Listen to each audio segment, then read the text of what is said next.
പിതാവിൻ്റെയും പുത്രൻ്റെയും പരിശുദ്ധാത്മാവിൻ്റെയും നാമത്തിൽ ആമേൻ. ഈശോ മിശിഹായ്ക്ക് സ്തുതിയായിരിക്കട്ടെ. സുഖമല്ലേ? ദൈവം അനുഗ്രഹിക്കട്ടെ. നിങ്ങൾക്ക് വേണ്ടി പ്രത്യേകം പ്രാർത്ഥിക്കുന്നുണ്ട് കേട്ടോ.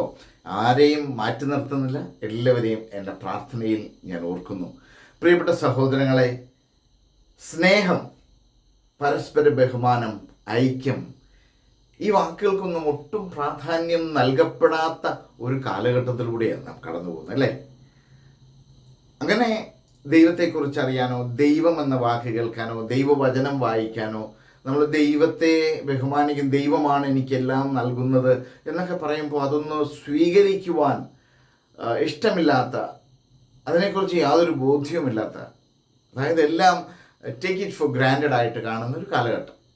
അപ്പം ഇവിടെ ദൈവമാണ് എൻ്റെ പ്രൊവൈഡർ, എനിക്കെല്ലാം നൽകുന്നവൻ, എൻ്റെ സഹായകൻ, എന്നെ കരുതുന്നവൻ എന്നൊക്കെ നാം അറിയേണ്ടതുണ്ട്.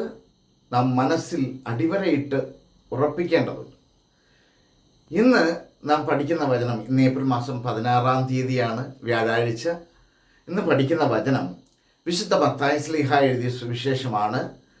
അധ്യായം 18, വചനം 19. The Gospel of St. Matthew, chapter 18, verse 19. നാം കേട്ടിട്ടുള്ളൊരു വചനമാണ്.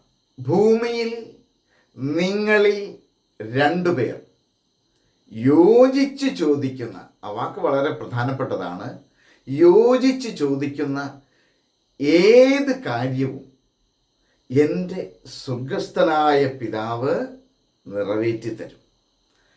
കേട്ടോ, ഭൂമിയിൽ നിങ്ങളിൽ, നിങ്ങളിൽ 2 പേർ യോജിച്ച് ചോദിക്കുന്ന ഏത് കാര്യവും എൻ്റെ സ്വർഗസ്ഥനായ പിതാവ് നിറവേറ്റി തരും. If 2 of you agree on earth about anything you ask, it will be done for you by my Father in heaven. If 2 of you agree on earth about anything you ask, it will be done for you by my Father in heaven. നമ്മുടെ സ്വർഗസ്ഥനായ അപ്പൻ നമുക്ക് നിറവേറ്റി തരും. ചോദിക്കേണ്ടത് എങ്ങനെയാ? യോജിച്ച് ചോദിക്കണം. സ്നേഹത്തോടെ, ഐക്യത്തോടെ ജീവിക്കാനും ദൈവപിതാവിൽ വിശ്വസിക്കാനും നമുക്ക് സാധിക്കട്ടെ. ദൈവപിതാവിൻ്റെ മക്കളാണ്, മകനാണ് ഞാനെന്ന് ബോധ്യപ്പെട്ടുകൊണ്ട് എല്ലാവരെയും ചേർത്ത് പിടിച്ച് പരസ്പര ബഹുമാനത്തോടെ, ഐക്യത്തോടെ ജീവിക്കാൻ നമുക്കിടയാകട്ടെ.